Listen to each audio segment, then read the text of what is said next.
Yeah, so that project, Responsibility to Protect and Prosecute the Political Sustainability of Liberal Norms, the idea behind that project was to build on some of the lessons and some of the challenges that have been exposed in relation to the responsibility to protect and to prosecute by the Libya and now the Syria crises.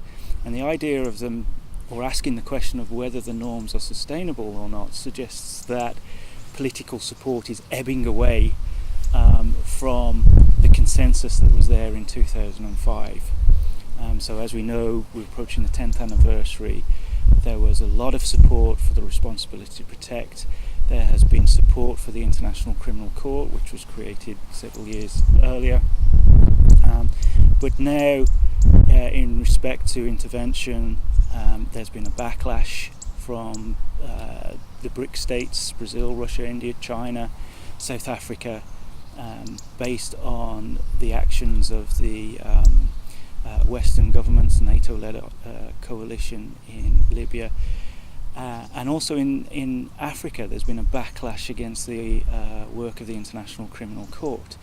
So what we're trying to get at with this project is what is the source of this backlash, and what can be done to restore consensus that was there in 2005 and there in 2002 with respect to the International Criminal Court.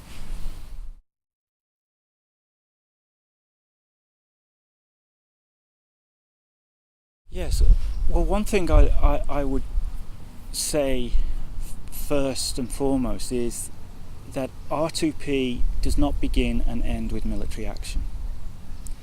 So, of course, there was a lot of focus in the US and in my country, the United Kingdom, on whether to use military force in Syria in a humanitarian way as a response to the chemical weapons attack.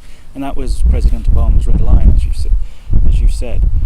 And then when, partly as a result, or perhaps mainly as the result of the vote in the British Parliament, the US and the UK and France did not use military force, there was a reaction to say R2P is toothless, that it's failed.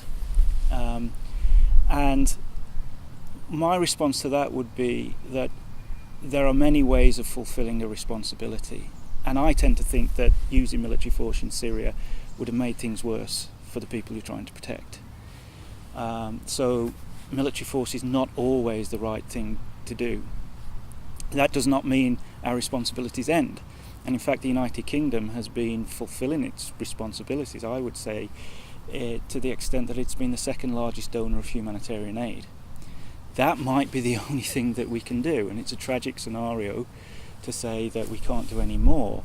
But if we make things worse by using military force, then I think that is a denial of responsibility rather than an actual fulfilment of the responsibility to protect.